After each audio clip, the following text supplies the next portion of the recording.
I overheard my son on the phone with his wife. I hope the whale of my mother doesn't come to dinner. She always devours all our food. I pretended not to hear. I just called an old colleague. 5 minutes later, my son called me in despair. But I'm getting ahead of myself. Let me tell you how we got here.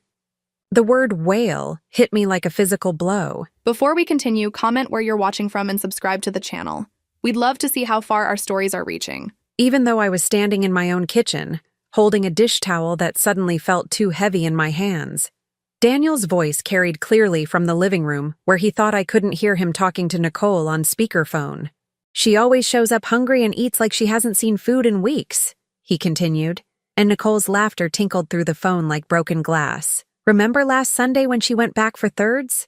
I thought the casserole dish was going to be empty. My chest tightened. Last Sunday. The tuna casserole I had complimented Nicole on, even though it was bland and overcooked. I had taken a second helping because Nicole had asked if I liked it, and when I said yes, she'd encouraged me to have more. "Please, Barbara, there's plenty," she had said with that bright smile of hers. I pressed myself against the kitchen counter, my heart hammering so hard I was sure they could hear it from the next room. "Maybe we should start having dinner earlier," Nicole suggested. "Like at 4:30. Tell her 5:30. By the time she gets there, we'll already be finishing up." Daniel laughed. "You're terrible. But honestly, Mom does kind of dominate the table when she comes over. Remember when she told that long story about her grocery store checkout lady? I thought Emma was going to fall asleep in her mashed potatoes."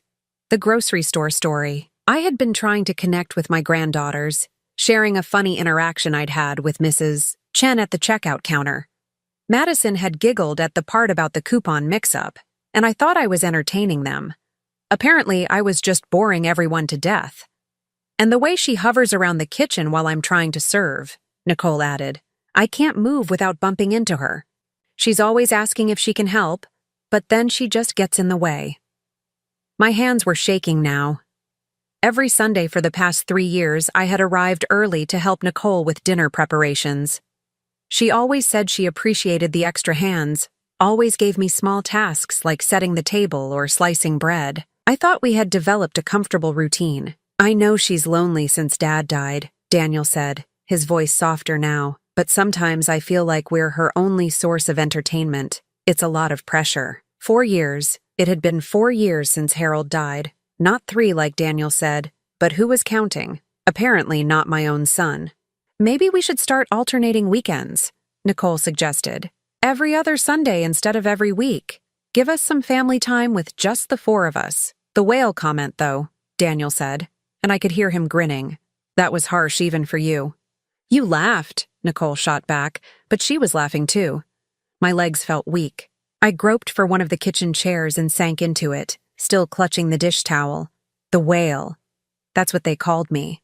Behind my back, in their private moments, I wasn't Barbara or Mom, or even that annoying woman who came to dinner every Sunday. I was the whale. How long had they been making jokes about me? How many times had they shared stories about my eating habits, my conversation attempts, my efforts to be part of their family? How many times had I been the punchline without knowing it? I thought about last Sunday's dinner, the way Nicole had photographed the table before we ate, positioning everyone just so, the way she'd quickly moved her phone when I reached for a dinner roll. Had she been documenting my eating for their private entertainment later? Anyway, Daniel was saying, she probably won't even notice if we start spacing out the invitations. She's getting a bit forgetful these days. Forgetful, another label to add to whale and boring and in the way. I stood up abruptly, the chair scraping against the floor. In the living room, Daniel's conversation stopped mid-sentence. "Mom, are you okay in there?" I cleared my throat. "Fine, sweetheart, just cleaning up." But I wasn't fine.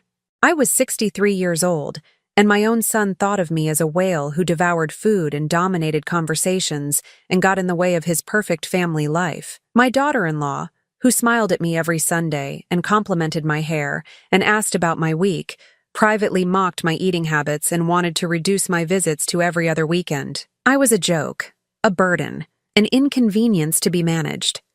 The phone rang, startling me out of my spiral of humiliation. I answered without looking at the caller ID, grateful for any distraction. Barbara? Is that you? You sound upset. Charles Morrison's voice was like a lifeline. My former boss, the senior partner at Morrison, Klein & Associates, where I had worked as head bookkeeper for 30 years before retiring. I hadn't spoken to him in months. Charles, I said, trying to inject normalcy into my voice. How nice to hear from you. I was just thinking about you today, going through some old files. Listen, are you free this week? I have something I'd like to discuss with you. Some papers that need your attention. Papers. Legal documents. Something concrete and professional that had nothing to do with how much food I ate or how long my stories ran or how much space I took up in a kitchen. Yes, I said quickly. I'm free. When works for you? How about Thursday afternoon? Around 2. We could meet at the office and then perhaps grab coffee afterward. I'd love to catch up. That sounds perfect. After I hung up, I sat in my kitchen listening to Daniel's voice resume in the living room, his conversation with Nicole continuing as if nothing had changed. But something had changed. For the first time in 4 years, someone had called me and wanted to see me for reasons that had nothing to do with family obligation or charity or making the best of an inconvenient situation. Someone remembered that I used to be more than just a whale who showed up for dinner every Sunday. But the damage was done. The word echoed in my head like a cruel song I couldn't turn off. Whale. Whale. Whale. Each repetition felt like another pound added to my shame. Another reason to shrink myself smaller, take up less space, eat less food, tell shorter stories, ask fewer questions. I folded the dish towel with mechanical precision and hung it on the rack by the sink. Then I walked quietly to my bedroom and closed the door, leaving Daniel to finish his conversation about managing his whale of a mother. In 5 minutes, he would call me. In 5 minutes, his world would shift in ways he couldn't imagine. But right now, in this moment, I needed to sit with the pain of learning exactly what I meant to the people I loved most in the world. The word whale followed me into my bedroom and settled into my bones like an old ache. Tomorrow, I would call Charles back and confirm our meeting. Tomorrow, I would start remembering who I used to be before I became a punchline at my own son's dinner table. But tonight, I would just sit with the truth of what I had heard and let it hurt as much as it needed to hurt. Thursday couldn't come fast enough. I spent 3 days replaying Daniel's words, each repetition making them sharper, more cutting. Tuesday morning, he called to confirm Sunday dinner as if nothing had happened. Hey, Mom, just wanted to make sure you're still coming this weekend. Nicole's trying a new recipe. His voice was cheerful, normal, no trace of the man who had called me a whale just days before. I almost canceled right then, almost told him I had other plans, but the words stuck in my throat. Of course, I heard myself saying. What can I bring? Nothing. Just bring yourself. Just bring yourself. The irony wasn't lost on me. Apparently, bringing myself was already too much. Thursday afternoon, I arrived at Morrison, Klein & Associates 15 minutes early. The office hadn't changed much in my 4 years of retirement. Same burgundy carpet, same mahogany reception desk, same oil paintings of stern-faced judges lining the hallway. But walking through those familiar doors felt like stepping back into a version of myself I had almost forgotten. Barbara! Judy, the current receptionist, jumped up from her desk. Oh my goodness, look at you. You look wonderful. I didn't feel wonderful. I felt like a whale in a business suit. But Judy's enthusiasm seemed genuine, and for the first time in days, I managed a real smile. Charles emerged from his office with arms outstretched. Barbara, punctual as always. Some things never change. He looked exactly the same. Silver hair, kind eyes behind wire-rimmed glasses, that slight stoop from years of bending over legal briefs. Charles had hired me 30 years ago when I was a young widow with basic bookkeeping skills and a desperate need for steady work. He had mentored me, promoted me, trusted me with the firm's most complex financial matters. Come in, he said, ushering me into his office. Can I get you coffee? Tea? Coffee would be lovely. As he poured from the small machine in the corner, I looked around his office. The same leather-bound law books, the same diplomas on the wall, the same crystal paperweight Harold had given him for his 60th birthday. Everything exactly as I remembered. As if time had stood still in this place where I used to matter. I have to admit, Charles said, handing me a steaming mug. The papers are just an excuse. The real reason I called is that I've been thinking about you. How are you doing, Barbara? Really doing? Something in his tone made my carefully constructed composure wobble. I'm fine, I said automatically. Are you? He settled behind his desk, fixing me with that gentle but penetrating look that had made him such an effective lawyer. Because you sounded different on the phone. Sad. Sad. Not forgetful or boring or in the way. Just sad. The simplicity of it, the accuracy of it nearly broke me. I suppose I've been feeling a bit lost lately, I admitted. That's understandable. Retirement is a big adjustment, especially when you were as dedicated as you were. Do you remember the Hartwell case? 1998? I nodded. The Hartwell case had been a nightmare. A complicated divorce involving hidden assets and shell corporations. I had spent months untangling the financial web, working late nights and weekends to trace money trails and uncover concealed accounts. Your work on that case saved our client millions of dollars, Charles continued. And the Patterson bankruptcy in 2004? Your forensic accounting skills kept that family from losing everything they'd worked for. I was just doing my job, I said quietly. You were doing extraordinary work. You had a gift, Barbara. Still do, I imagine. He leaned forward. That's actually what I wanted to talk to you about. My heart quickened. Oh? I've been consulting on a pro bono case, a group of seniors who got scammed by a fraudulent investment scheme. They lost their life savings, and the financial records are a mess. I need someone with your skills to help untangle it all. He paused. Interested? For the first time in weeks, I felt something other than shame or sadness. I felt useful. Tell me more. For the next hour, Charles outlined the case. 12 elderly victims, nearly $500,000 stolen, financial records deliberately obscured to hide the fraud. It was exactly the kind of complex puzzle I used to solve in my sleep. Of course, it would be volunteer work, Charles said. But I know how much you used to enjoy the detective aspect of forensic accounting. I did enjoy it. I had loved the challenge of following money trails, of finding patterns hidden in columns of numbers, of bringing order to financial chaos. It had been one of the few areas of my life where I felt genuinely confident, genuinely skilled. When would you need an answer? I asked. No rush. Think it over. But Barbara, he hesitated. I hope you know how valuable you are. Your work here made a real difference in people's lives. Don't let anyone convince you otherwise. Had I been that transparent? Had my self-doubt been so obvious that Charles felt compelled to reassure me?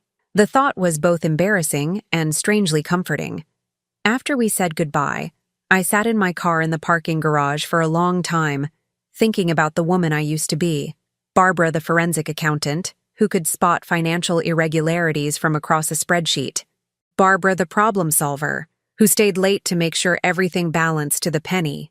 Barbara the mentor, who trained 3 different bookkeepers and watched them all get promoted to better positions. When had I stopped being that woman? When had I become just the whale who showed up for Sunday dinner? The transformation hadn't happened overnight. It had been gradual, so slow I hadn't noticed it happening. After Harold died, I had thrown myself into being the perfect grandmother, the devoted mother, the woman who brought homemade cookies and never missed a birthday. Somewhere along the way, I had shrunk myself down to fit into the space my family was willing to give me. My phone rang, jolting me out of my thoughts. Daniel's name flashed on the screen. Mom, where are you? I've been trying to reach you for an hour. There was panic in his voice, real fear. My maternal instincts kicked in immediately. I'm fine, sweetheart. I was in a meeting. What's wrong? A meeting? What kind of meeting? Just business. Daniel, what's happened? Are the girls okay? The girls are fine. He took a shaky breath. Mom, I need to ask you something, and I need you to be honest with me. Have I been a bad son? The question caught me completely off guard. What? No, of course not. Why would you ask that? Because I've been thinking about Dad lately, about what he would think of how I treat you. And God, Mom, I think I've been awful. I closed my eyes. This was it. The conversation I both dreaded and desperately needed to have. Daniel, no, let me finish. Nicole and I were talking today, and she said something that made me realize, made me see. His voice cracked. I love you, Mom. You know that, right? Whatever else has happened, whatever I've said or done, you know I love you? I know, I whispered. But love without respect was just sentiment. Love without consideration was just obligation. And love that reduced me to a punchline, a burden to be managed, a whale who devoured food and dominated conversations. That kind of love was almost worse than indifference, because indifference, at least, was honest. Can we talk? Daniel asked. Really talk? Maybe. Maybe not at Sunday dinner. Just the two of us. I thought about Charles's job offer, about the woman I used to be, about the choice I could make to reclaim some piece of my former self. Yes, I said. We can talk. But Daniel, there are going to be some changes. The silence on the other end of the phone stretched long enough that I wondered if we'd been disconnected. Finally, he spoke. What kind of changes? The kind that are long overdue. We met at Murphy's Diner on Saturday afternoon. I arrived first and chose a booth in the back corner, somewhere we could talk without interruption. The lunch rush was over, and the place had that comfortable, worn-in feeling of a restaurant that had been serving the same community for decades. Daniel looked terrible when he walked in. His usually neat hair was disheveled, his tie crooked, and there were dark circles under his eyes that made him look older than his 36 years. He slid into the booth across from me and immediately started fidgeting with his napkin. I didn't sleep last night, he said without preamble. I kept thinking about Dad, about what he'd say if he knew how I've been acting. The waitress came over and we ordered coffee for both of us, pie for me. I noticed Daniel's slight wince when I added the pie to my order, and I made a mental note of it. Even now, even in the middle of his apparent crisis of conscience, he was still monitoring what I ate. Tell me about Dad, I said once the waitress left. What do you think he'd say? Daniel rubbed his face with both hands. He'd be ashamed of me. He'd be furious that I let Nicole talk about you the way she does. That I joined in. How does Nicole talk about me, Daniel? He looked down at the table. You know how she talks about you. No, I don't. Not really. I heard some of it the other day, but I suspect there's more. The waitress brought our coffee, and Daniel spent a long time adding sugar and cream, clearly stalling. Finally, he met my eyes. She calls you needy. She says you don't have any friends your own age because you're too dependent on family. She thinks you eat too much and talk too much and that you don't pick up on social cues. Each word was a small knife, but I kept my expression neutral. And what do you say when she says these things? Sometimes I defend you, he said quickly, but sometimes I don't. Sometimes I agree with her because it's easier than fighting about it. What else? He was quiet for a long time. The pie arrived, and I took a deliberate bite, watching him watch me eat. She thinks Sunday dinners are a burden, he said finally. She says we're enabling your loneliness instead of encouraging you to build your own social life. She thinks we should cut back to once a month, maybe less. And you?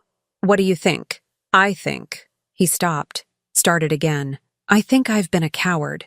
I think I've let my wife turn my mother into a problem to be solved instead of a person to be loved. It was the most honest thing he'd said in years, but it still wasn't enough. There was something else, something deeper that he wasn't telling me. The whale comment, I said quietly. How long have you two been calling me that? His face went white.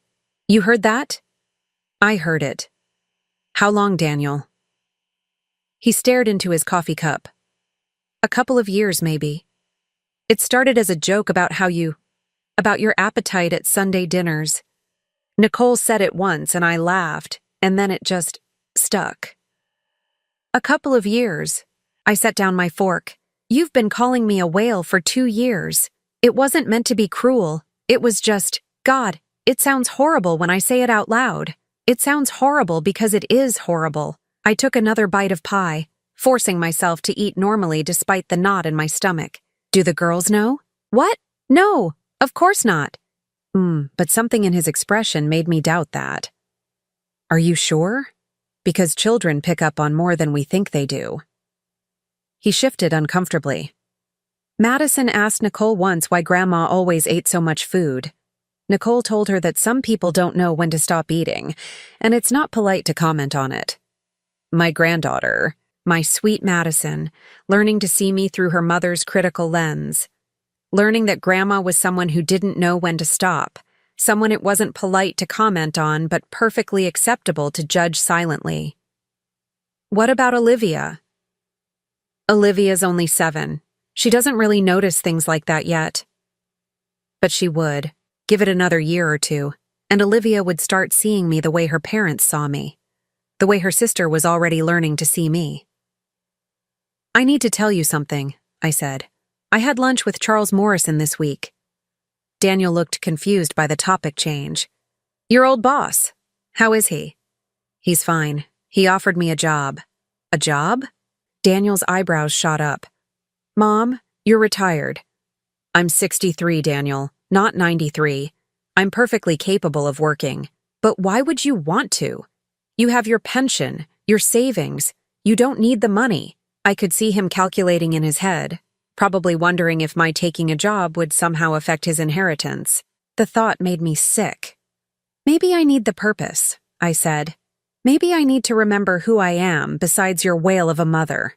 He flinched. Don't say that. Why not? It's what you call me. I said I was sorry. No, actually you didn't.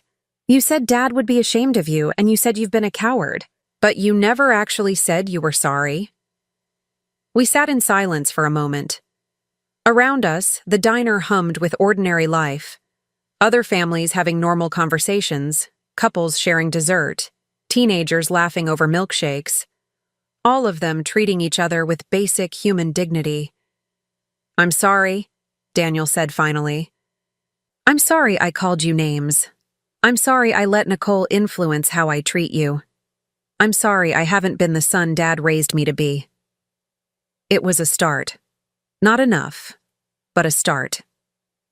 The job Charles offered me, I continued. It's helping seniors who were victims of financial fraud, using my old skills as a forensic accountant to trace stolen money and build cases against the scammers. That sounds, he paused, and I could see him struggling to find the right response. That sounds really meaningful. It is. It's exactly the kind of work I used to love, the kind of work that made me feel valuable and competent. The implication hung in the air between us. I used to feel valuable, past tense, before I became the whale who showed up every Sunday and dominated conversations and got in everyone's way. Mom, I want things to be different, Daniel said. I want to fix this. How? I don't know. Tell me what you need. Tell me how to make this right. I thought about it. Really thought about it. What did I need? What would make Sunday dinners bearable again? What would restore some measure of respect and dignity to our relationship? I need you to see me, I said finally. Not as a burden or a problem or an obligation. As a person with feelings and worth and something to contribute. I need you to stop letting Nicole mock me, and I need you to stop participating in that mockery. Okay, yes, I can do that. And I need you to understand that I won't be available every Sunday anymore. I have a life to rebuild, work to do, self-respect to recover. He looked stricken. You're going to stop coming to dinner? I'm going to come when I'm invited and wanted, not when I'm tolerated. There's a difference. Daniel was quiet for a long time, processing this. I finished my pie slowly, deliberately, refusing to rush or apologize for enjoying my food. What do I tell Nicole? He asked finally. You tell her that your mother is no longer willing to be the entertainment at your dinner table. You tell her that jokes about my weight, my appetite, or my social life are off limits. And you tell her that if she can't treat me with basic respect, she won't have to worry about me getting in her way in the kitchen anymore. His face went pale. She'll be furious. Then she'll be furious. Daniel, you're a grown man with 2 children. You can choose to let your wife dictate how you treat your mother, or you can choose to be the man your father raised you to be.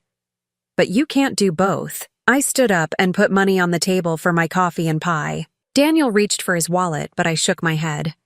I've got it, I said. Consider it practice for taking care of myself. Mom, wait. He stood up too, panic in his voice. What happens now? What happens to us? I looked at my son. This man I had raised, loved, sacrificed for, and felt a mixture of sadness and hope. Sadness for what we had lost, hope for what we might still salvage. That depends on you, I said. On both of you. On whether you can learn to love me without diminishing me. I left him standing there in Murphy's diner, probably wondering how a conversation that was supposed to fix our relationship had ended with me walking away. But some things couldn't be fixed with apologies alone.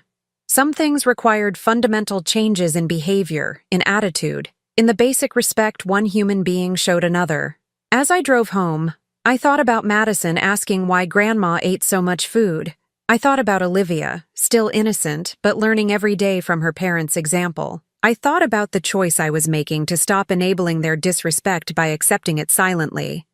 For the first time in years, I felt like I was doing something my husband would be proud of. Harold had never called anyone names.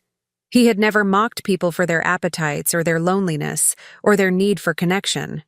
He had treated everyone, servers at restaurants, checkout clerks at grocery stores, elderly neighbors, with the same basic courtesy and respect. He would have been ashamed of Daniel, but he would have been proud of me for finally standing up for myself. It was a place to start. Sunday came and went without a dinner invitation.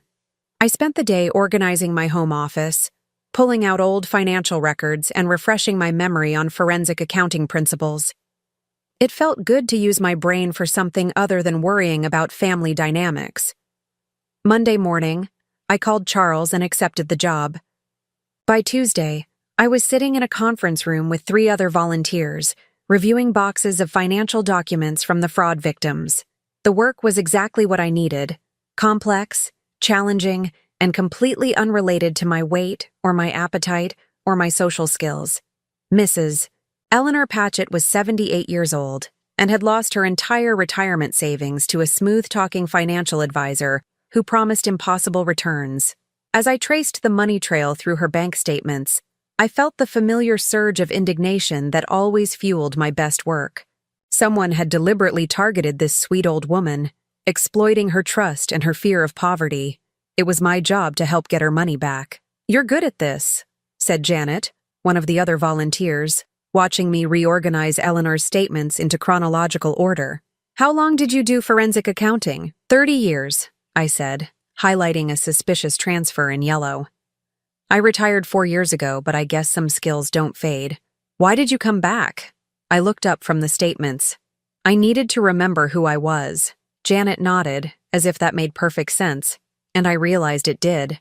For the first time in years, I was in a room where my value wasn't measured by how little space I took up, or how quietly I could make myself disappear. Wednesday afternoon, my phone rang while I was deep in a particularly tangled web of fake investment accounts.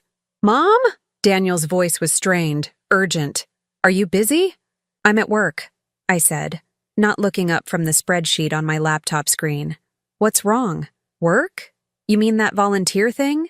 "I mean work. What's wrong, Daniel?" Can you come over? Please? Nicole's having some friends over tonight, and she really wants you here. She specifically asked me to invite you." Something in his tone set off alarm bells. "What kind of friends?" "Just people from her book club. They're coming for dinner, and Nicole thought it would be nice to have 3 generations represented. You, me, and Nicole, the girls. Like a real family gathering. 3 generations. A real family gathering. As if our usual Sunday dinners were somehow fake or incomplete without an audience of strangers. "What time?" I asked, already knowing I shouldn't agree to this. 6:30. "And Mom?" "Nicole's trying a new recipe. Something fancy. She's been cooking all day." "What should I bring?" "Nothing. Just be yourself. Be myself." The instruction felt loaded with meaning I wasn't sure I wanted to unpack. I finished my work at 4:30 and drove home to change clothes. Standing in front of my closet, I found myself second-guessing every choice. The blue dress was too formal. The black pants made me look bigger. The floral blouse was too cheerful. Finally, I settled on a simple gray sweater and navy slacks. Inoffensive, unremarkable, designed to help me blend into the background. It wasn't until I was putting on my shoes that I realized what I was doing. I was dressing to disappear to take up as little space as possible to avoid giving Nicole any ammunition for her private commentary later. The realization made me angry. I went back to my closet and pulled out a burgundy sweater I hadn't worn in months. It was beautiful, flattering, and made me feel confident. Harold had always said it brought out the color of my eyes. If Nicole's book club friends were going to meet 3 generations of the family, they might as well meet the real me. I arrived at Daniel's house at exactly 6:30. The driveway was full of cars I didn't recognize, and I could hear laughter and conversation through the front windows. Nicole answered the door wearing a black cocktail dress and perfect makeup. "Barbara!" she exclaimed, her voice pitched slightly higher than usual. "You look lovely. Come in, come in. Everyone's dying to meet you." Everyone was dying to meet me. That should have been flattering. But something in Nicole's manner made my stomach clench with uneasiness. The living room was full of well-dressed women in their 30s and 40s, holding wine glasses and making polite conversation. Daniel was in the kitchen, frantically stirring something on the stove, while Madison and Olivia sat at the dining table, unusually quiet and well-behaved. "Ladies," Nicole called out, clapping her hands for attention, "I'd like you to meet Daniel's mother, Barbara. Barbara, this is my book club. Jennifer, Susan, Patricia, and Amanda." 4 pairs of eyes turned to evaluate me, taking in my burgundy sweater, my gray hair, my size. Their smiles were polite, but assessing, the way women look at each other when they're already primed with information. "So nice to meet you," Jennifer said. "Nicole talks about you all the time." "All good things, I hope," I replied automatically. "Oh, absolutely," Susan chimed in. "She says you're such a devoted grandmother, that you never miss a family dinner." There was something odd about the way she emphasized certain words, as if she were reciting lines from a script. I looked around the room and noticed that everyone was watching me with the same expectant expression. "Mom!" Daniel called from the kitchen, his voice tight with stress. "Could you help me with the gravy? It's not thickening properly." I excused myself and went to the kitchen, grateful for the temporary escape. Daniel was standing over the stove, whisking a thin, lumpy mixture that bore no resemblance to gravy. "What happened to it?" I asked, taking the whisk from his hands. "I don't know. Nicole's been directing everything from the living room, and I think I added the cornstarch wrong." I tasted the mixture and nearly winced. Too much salt, too much cornstarch, not enough fat. It was a disaster. "Do you have more chicken stock?" I asked. "And butter?" For the next 10 minutes, I worked to salvage the gravy while Daniel hovered anxiously. I could hear Nicole's laughter from the living room, punctuated by comments I couldn't quite make out, but that seemed to involve my name. "There," I said finally, handing Daniel a spoon to taste the corrected gravy. "That should work." His relief was palpable. "Mom, you're a lifesaver. Nicole would have killed me if I ruined her dinner party." Dinner party. So that's what this was. Not a casual book club gathering, but a dinner party where I was supposed to play some role I didn't understand. We served dinner at 7:15. Nicole had prepared salmon with some kind of elaborate sauce, roasted vegetables, and rice pilaf. It was beautifully presented, and she made a point of describing each dish as if she were hosting a cooking show. "The salmon is wild caught from Alaska," she explained, "and I made the sauce from scratch using fresh herbs from my garden." The book club ladies oohed and awed appropriately. I took small portions of everything, hyper-aware that 4 strangers were observing my plate, my eating habits, my table manners. "Barbara," Jennifer said about halfway through the meal, "Nicole tells us you used to work in accounting." "Forensic accounting," I corrected. "For a law firm. How interesting. And now you're retired?" "Actually, I just started working again. Part-time, helping seniors who've been victims of financial fraud." I caught Nicole's slight frown at this information. Clearly, my return to work wasn't part of whatever narrative she'd constructed about me for her friends. "That sounds very rewarding," Patricia said. "It must be nice to feel useful again." Feel useful again. The implication that I hadn't been useful during my retirement hung in the air like smoke. "I've always felt useful," I said quietly, "just in different ways." "Of course," Susan jumped in quickly. "Nicole says you're wonderful with the girls, that you're always available to babysit when they need you." Always available, another loaded phrase. I glanced at Daniel, who was focused intently on his salmon, avoiding eye contact. The conversation continued in this vein, seemingly innocent questions and comments that felt like tiny cuts, each one designed to reinforce a particular image of me. The devoted but slightly pathetic grandmother, the retiree with too much time on her hands, the woman who lived for other people's schedules and needs. And then Jennifer asked the question I realized they'd all been building toward. Barbara, Nicole mentioned that you usually come to dinner every Sunday. That must be such a comfort to you, having family close by. I set down my fork and looked directly at Nicole.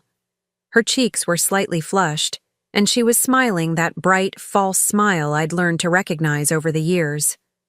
Actually, I said, I've been reevaluating my Sunday routine. I've discovered I enjoy having more flexibility in my schedule. Oh? Amanda leaned forward with interest. Are you taking up new hobbies? Joining social groups? The question was innocent enough, but something in her tone suggested she already knew the answer, or thought she did. I'm working, I said, and I'm rediscovering old friendships. Charles Morrison, my former boss, and I had lunch last week. It was lovely to catch up with him.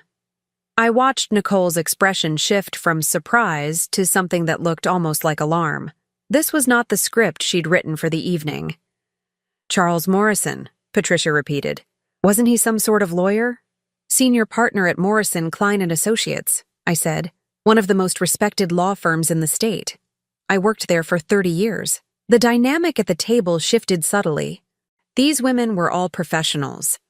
I'd learned during dinner that Jennifer was a marketing executive, Susan worked in HR, Patricia was a real estate agent, and Amanda was a nurse practitioner. The idea that I'd had a 30-year career at a prestigious law firm changed their perception of me, and I could see them recalibrating. 30 years, Susan said thoughtfully.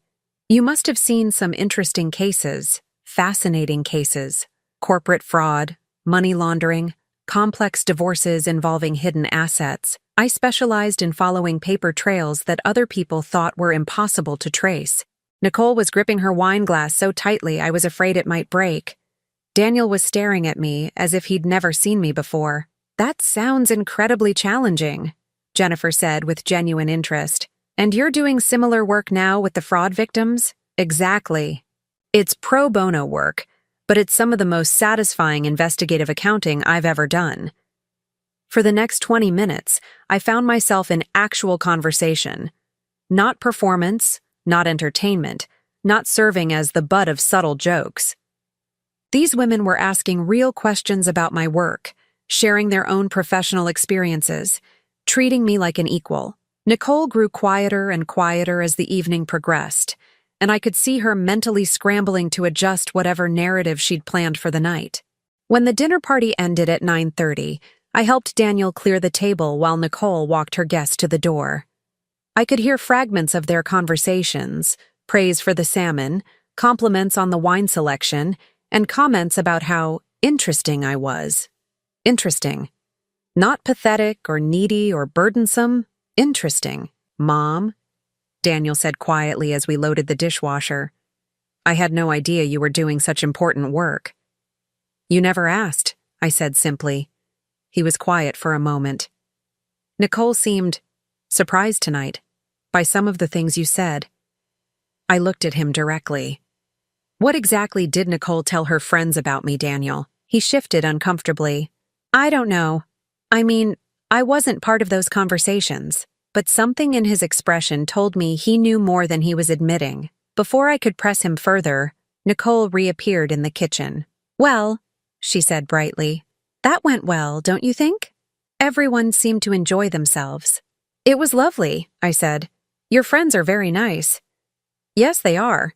She began wiping down counters that were already clean.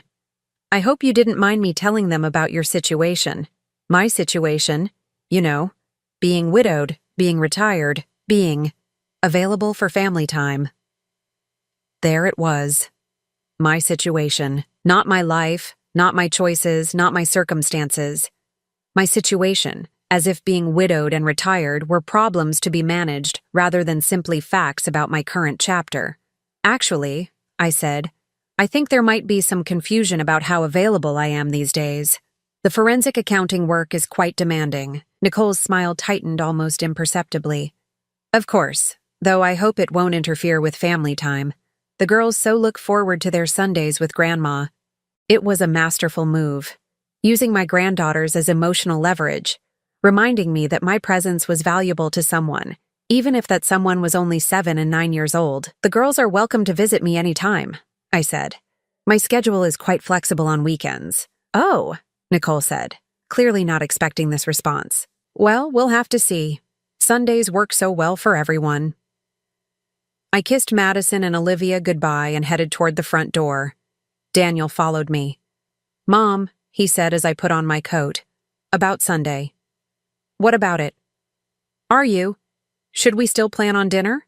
I looked at my son, this man who had just watched me hold my own in a room full of accomplished women, who had seen me command respect through my professional experience and competence. And I realized he still didn't understand what needed to change. Daniel, I said gently, when you want to have dinner with me, really want to, not because Nicole needs entertainment for her friends, or because the girls need supervision, or because I'm part of some 3-generation tableau, call me. We'll make plans. But what about this Sunday? This Sunday I have other plans. I left him standing in the doorway, probably wondering what other plans I could possibly have. But as I drove home, I realized I did have plans. I had work to do, self-respect to rebuild, and a life to reclaim. And for the first time in 4 years, Sunday felt like a day of possibility rather than performance. The call came at 11 o'clock on Sunday morning. I was sitting at my kitchen table, surrounded by Eleanor Patchett's financial records, when Daniel's name flashed on my phone screen. I let it ring 3 times before answering. Mom, thank God. I've been trying to reach you since 8 this morning. There was genuine panic in his voice, the kind of fear that immediately triggered my maternal instincts. What's wrong? Are the girls hurt? No, everyone's fine. It's just, Nicole planned this big Sunday dinner. She invited her parents and her sister's family. She's been cooking since yesterday, and she specifically wanted you here to meet everyone. I set down my highlighter and rubbed my temples. Daniel, you can't call me 3 hours before a dinner party and expect me to drop everything. But you always come to Sunday dinner. Nicole was counting on you being here. Always. There was that word again. The assumption that my presence was guaranteed, that I existed in a state of permanent availability for their convenience. I told you I had other plans today, I said calmly. What plans? What could you possibly be doing that's more important than family? The question hung in the air between us, loaded with all the assumptions Nicole had fed him over the years. That I was lonely, isolated, desperate for their company. That my life outside their family circle was empty and meaningless. I'm working on the Patchett case, I said. Eleanor is 78 years old, and she lost $60,000 to a financial advisor who targeted senior citizens. I'm trying to trace where her money went so the prosecutor can build a stronger case against him.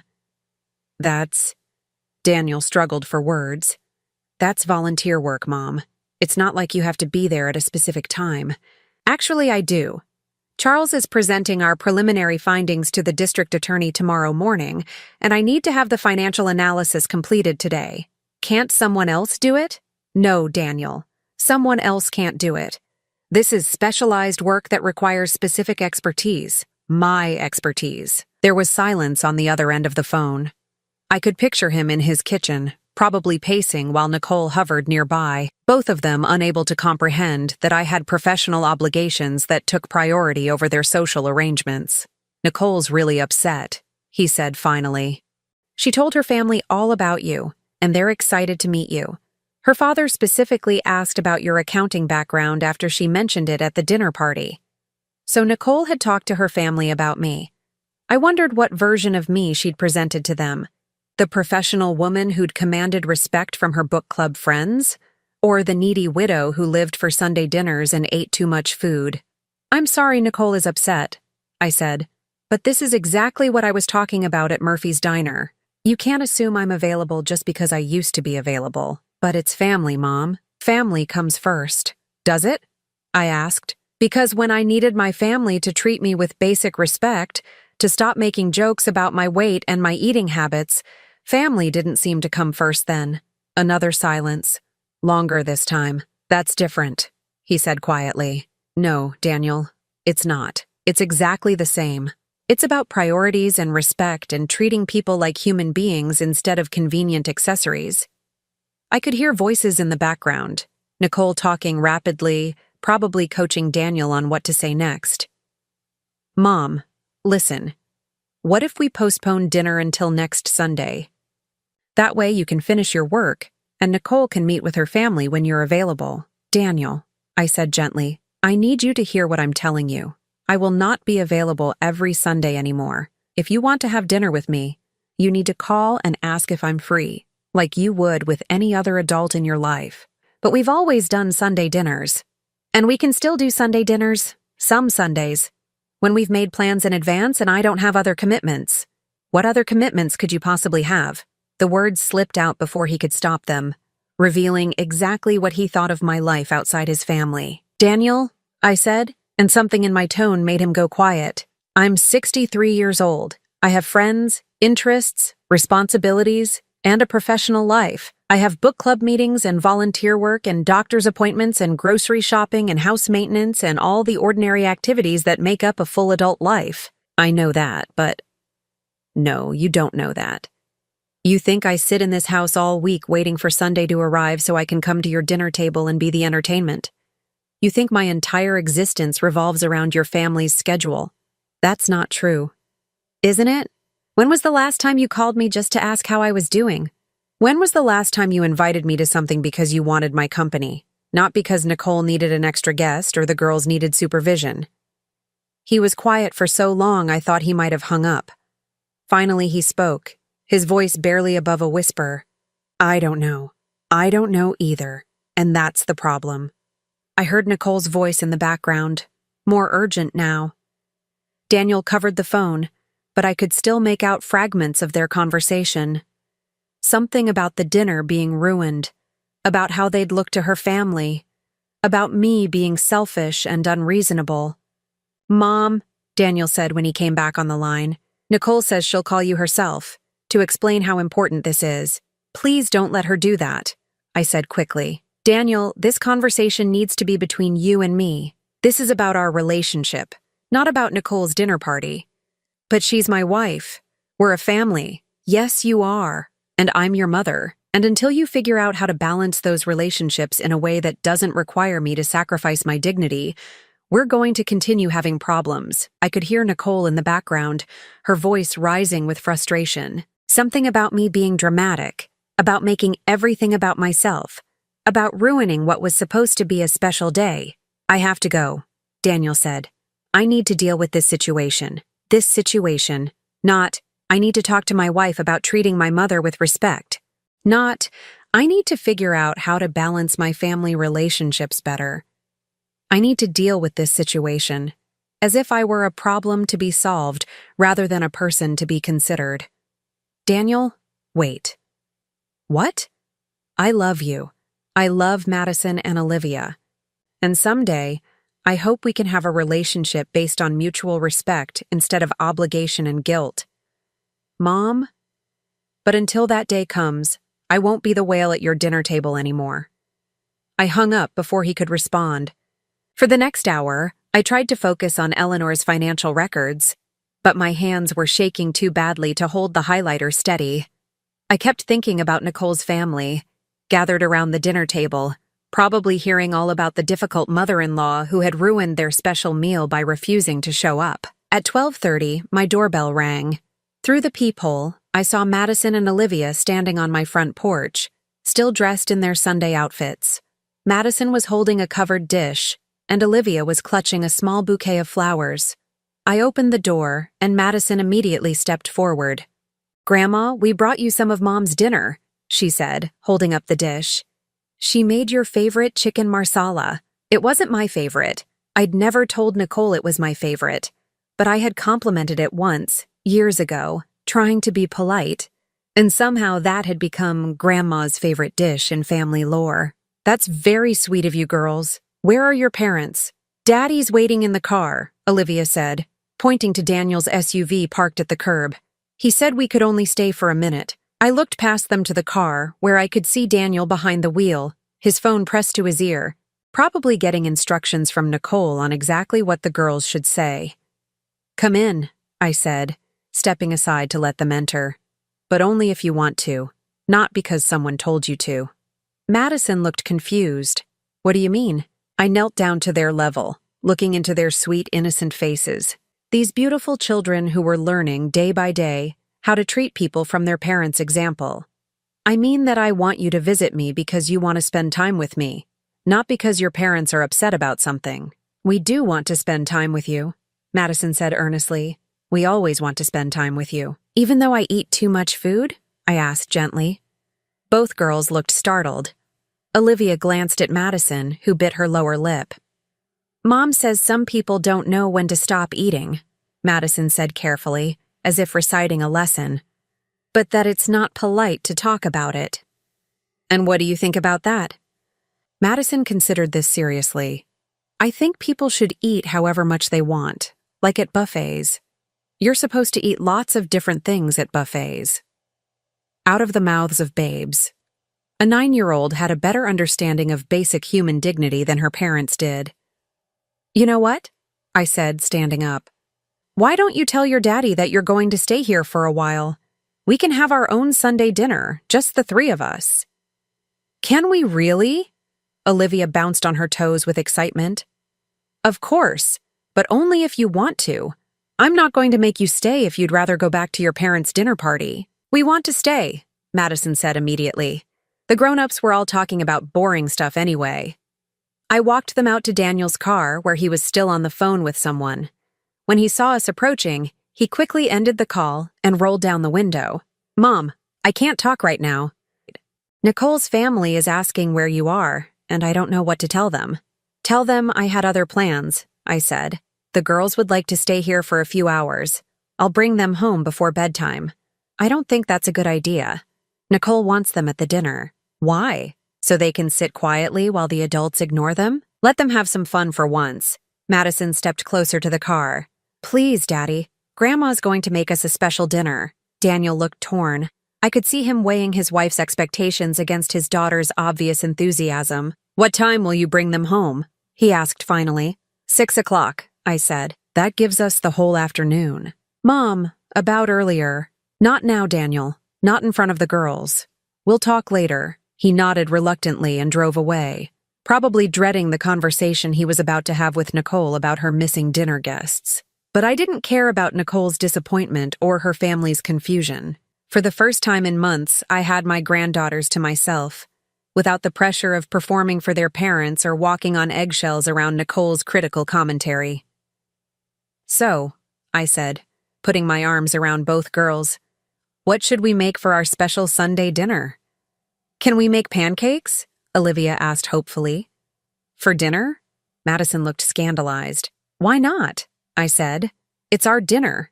We can make whatever we want." And we did. We made chocolate chip pancakes and bacon and fresh fruit salad. We set the table with my good china and cloth napkins. We lit candles and pretended we were dining in a fancy restaurant. Most importantly, we talked, really talked, about school and friends and books and movies and dreams. Madison told me about her science project on butterflies. Olivia demonstrated her newest gymnastics moves. They asked me about my work, and I explained how I helped people get their stolen money back. "You're like a detective," Madison said, clearly impressed. "That's exactly what I am," I agreed. "A financial detective." For 4 hours, I wasn't the whale or the burden or the obligation. I was just Grandma, making pancakes for dinner and listening to my granddaughter's stories with complete attention. When Daniel came to pick them up at 6, the girls hugged me tightly and begged to come back next weekend. "We'll see," I said, glancing at their father. "Grandma might be busy next weekend." "But we could help with your detective work," Madison suggested earnestly. Daniel looked surprised. "Detective work?" "Grandma catches bad guys who steal money from old people," Olivia explained proudly. "She's really good at it," Madison added. "She showed us how to find patterns in numbers." I watched Daniel process this information. seeing me through his daughter's eyes for perhaps the first time in years. Not as a needy widow desperate for family time, but as a competent professional doing meaningful work. "That sounds very important," he said quietly. "It is important," Madison said firmly. "Grandma's helping Mrs. Patchett get her money back." After they left, I cleaned up our impromptu dinner party and returned to Eleanor's financial records. But I found it easier to concentrate now, energized by an afternoon of unconditional love and genuine conversation. My phone didn't ring for the rest of the evening. No desperate calls from Daniel, no passive-aggressive messages from Nicole. Just blessed silence and the satisfaction of work that mattered. For the first time in 4 years, I had spent a Sunday exactly the way I wanted to spend it. It felt like the beginning of something new, something better, something that belonged entirely to me. 3 weeks passed without a word from Daniel or Nicole. I threw myself into the fraud case, and Charles was delighted with my work. We'd traced Eleanor's stolen money through 6 different shell companies and identified 2 other scams the same financial advisor had been running simultaneously. "Barbara, this is extraordinary work," Charles said, reviewing my final report. "The district attorney says this evidence will likely put Marcus Hendley away for 15 years minimum." I felt a deep satisfaction that had nothing to do with family approval or dinner invitations. This was the kind of achievement that couldn't be diminished by cruel jokes or casual dismissal. Eleanor Patchett would get most of her money back because of my work. "There's something else," Charles continued. "I've been talking to colleagues about your skills. There are 3 more cases that could use your expertise. Are you interested in taking on more clients? More work, more purpose, more reasons to fill my calendar with meaningful activities?" "Absolutely," I said. That afternoon, I was organizing my files when the doorbell rang. Through the peephole, I saw Madison and Olivia with their backpacks, looking smaller and more uncertain than they had 3 weeks ago. I opened the door, and Madison immediately stepped forward. "Grandma, can we come in? We walked here from school." Walked here from school? That was nearly 2 miles, and they were only 9 and 7 years old. "Of course, sweetheart. Are your parents expecting you somewhere?" "Mom's at her book club," Madison said, following me into the kitchen. "And Daddy's working late again. Does anyone know where you are?" The girls exchanged a look that told me everything I needed to know. They had taken it upon themselves to visit me, without permission, because they missed me. "We told Mrs. Peterson next door that we were going to Grandma's house," Olivia said. She said that was nice.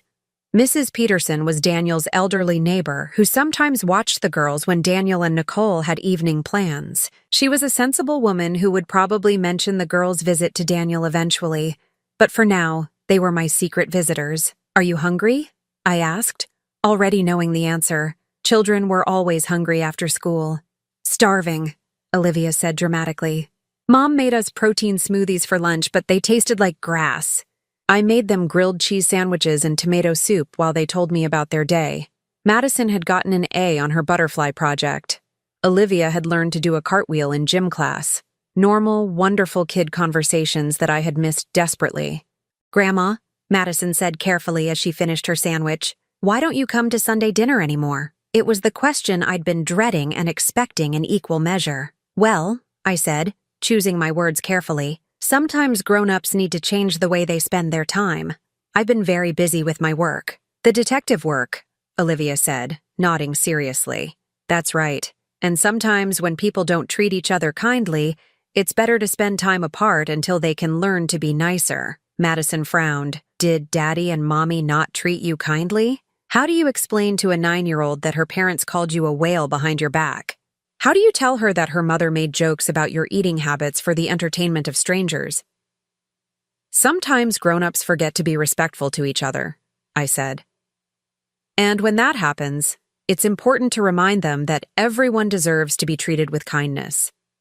Like when Tommy Martinez called me fat on the playground," Madison said thoughtfully. "I told the teacher, and she made him apologize. Exactly like that. But Daddy didn't apologize to you?" Out of the mouths of babes again. My granddaughter had identified the core issue more clearly than her 36-year-old father had. "He did apologize," I said. But sometimes an apology isn't enough.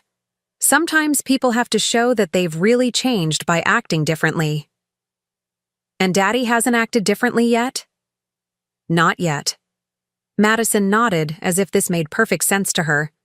At 9 years old, she understood something about respect and accountability that the adults in her life were still struggling with. We spent the next 2 hours on homework and art projects. I helped Madison with her math problems while Olivia drew pictures of butterflies inspired by her sister's science project. It was peaceful, ordinary, exactly the kind of grandmother time I had always wanted. At 5:30, my phone rang. Daniel's name flashed on the screen, and I could imagine his panic when he'd come home to find the house empty. "They're here," I said before he could speak.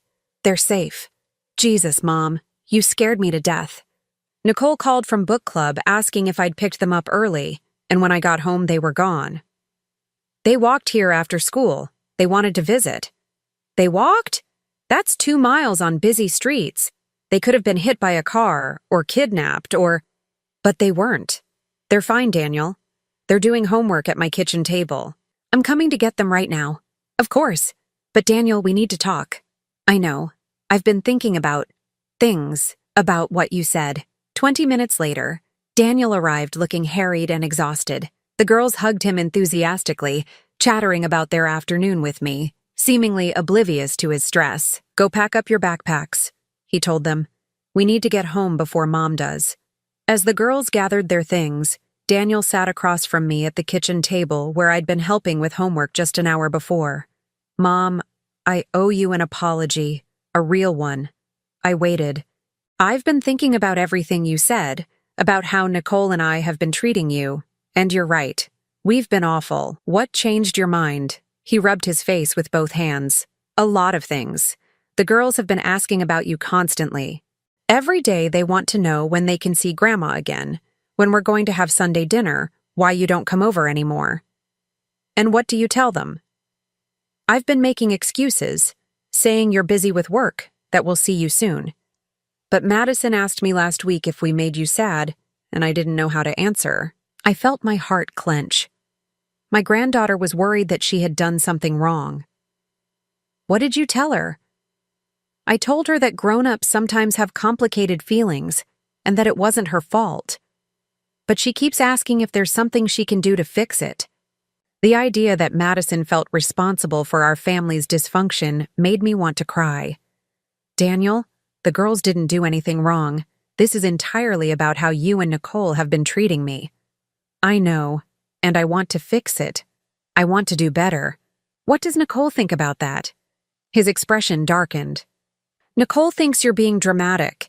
She thinks you're punishing the whole family because your feelings got hurt." "My feelings got hurt? That's not what I think," he said quickly. "That's what she thinks. She says the whale comment was just a joke, and that you're overreacting. Just a joke. The casual cruelty that had defined 2 years of their private conversations about me, dismissed as harmless humor. Daniel, if someone at your office started calling you names behind your back, making jokes about your appearance or your habits, would you consider that just a joke? That's different. That would be workplace harassment. How is it different?" He was quiet for a long moment. "I guess it's not." The girls reappeared with their backpacks, and Madison hugged me tightly. "Can we come back soon, Grandma? I want to show you my new library book." "We'll see, sweetheart. Your parents and I need to work some things out first." After they left, I sat in my quiet kitchen, thinking about Madison's question. Did Daddy and Mommy not treat you kindly? The simplicity of a child's moral framework, where unkindness was wrong regardless of the relationship between the people involved. My phone rang an hour later. "Charles. Barbara, I hope I'm not calling too late. I wanted to let you know that the Hendley indictment came through. The district attorney specifically mentioned your investigative work in the press conference. That's wonderful news. There's more. I just got off the phone with Janet Williams at the State Attorney General's office. She's heading up a new task force on elder fraud, and she wants to meet with you about consulting work. Real consulting work, Barbara. Paid positions with the state." I felt a thrill of excitement that had nothing to do with family relationships or social obligations. This was about my skills, my value as a professional, my ability to make a real difference in people's lives. When does she want to meet? Next Tuesday at 10. Are you interested? Very interested. After I hung up, I looked around my kitchen at the remnants of my afternoon with the girls. Madison's math homework still sat on the table next to Olivia's butterfly drawings. Evidence of a relationship built on love and respect, rather than obligation and guilt. The next morning, I drove to the farmer's market and bought ingredients for Madison's favorite chocolate chip cookies and the ingredients for Olivia's beloved spaghetti and meatballs. Then I called Daniel. I want to invite the girls over for dinner on Saturday, I said. Just the girls. You can drop them off at 5 and pick them up at 8. Mom, I don't think Nicole will— Daniel, I'm not asking Nicole. I'm asking you. Your daughters want to spend time with their grandmother, and I want to spend time with them. This has nothing to do with our adult conflicts. He was quiet for a moment. What about? What about me? What if I want to spend time with you too? The question caught me off guard. In all our recent conversations, Daniel had been focused on managing the situation, placating Nicole, maintaining peace. This was the first time he'd expressed his own desire to rebuild our relationship. Do you? I asked. Really want to spend time with me? Or do you just want things to go back to the way they were before? I want. He struggled for words. I want my mom back. I want the relationship we had before I got married. Before I started letting Nicole's opinions matter more than my own judgment. It was the most honest thing he'd said in years. Then here's what's going to happen, I said. Saturday, I'm cooking dinner for my granddaughters. If you'd like to join us, you're welcome. But Daniel, if you come as my son who respects me, not as Nicole's husband who's managing a difficult situation. What does that mean? It means no comments about what I'm serving or how much anyone eats. It means no recording anything for social media or treating this like a performance. It means having a normal family dinner where everyone is valued and respected. What about Nicole? What about her? Should I invite her? I thought about Nicole's book club friends, about the dinner party where I'd been expected to play the role of the pathetic grandmother. I thought about 2 years of whale jokes and constant commentary about my eating habits. Nicole is welcome in my home when she can treat me with the same respect she shows strangers, I said. Until then, she's not welcome. Mom, that's harsh. Daniel, your wife spent 2 years calling me a whale. She made jokes about my weight and my loneliness for the entertainment of her friends. She turned our family dinners into performance art where I was the comic relief. If you think establishing boundaries around that behavior is harsh, then you still don't understand what this is about. He was quiet for a long time. Can I think about it? About Saturday? Of course. But Daniel, I need you to understand something. I'm not the same woman who used to accept being treated poorly just to maintain family peace. I've remembered who I am outside of your family's expectations, and I like her. I'm not going back to being the whale at anyone's dinner table ever again. You were never. Yes, I was. For 2 years, I was exactly that. Your whale of a mother who devoured all the food and dominated conversations and got in everyone's way. But I'm not that anymore. Saturday evening, I set my dining room table for 3. Good china, cloth napkins, fresh flowers from my garden. The spaghetti sauce simmered on the stove, and the garlic bread was ready for the oven. At exactly 5 o'clock, Daniel's car pulled into my driveway. I watched through the window as he got out with the girls, looking uncertain but determined. All 3 of them were coming to dinner. I opened the door before they could ring the bell, and Madison launched herself into my arms. Grandma! Daddy said we're having spaghetti and meatballs and chocolate chip cookies. That's right, sweetheart. Your favorites. Daniel stood in my doorway, holding a bouquet of yellow roses. My favorite flowers, the ones Harold used to bring me for special occasions. These are beautiful, I said, accepting the flowers. I remembered that you always loved yellow roses, he said quietly. Dad used to bring them to you. Yes, he did. As I arranged the roses in a vase, I felt something shift in the atmosphere. Daniel wasn't here to manage a situation or placate his wife. He was here because he wanted to be here. Dinner was exactly what I'd hoped it would be. Conversation instead of performance. Laughter instead of judgment. The girls told stories about school while Daniel asked thoughtful questions about my work with the Attorney General's office. I'm proud of you, Mom. he said, as Olivia demonstrated her latest gymnastics moves in the living room. I should have said that years ago, but I'm saying it now. You're doing important work, and I'm proud to be your son. It was the acknowledgement I'd been waiting for without realizing it.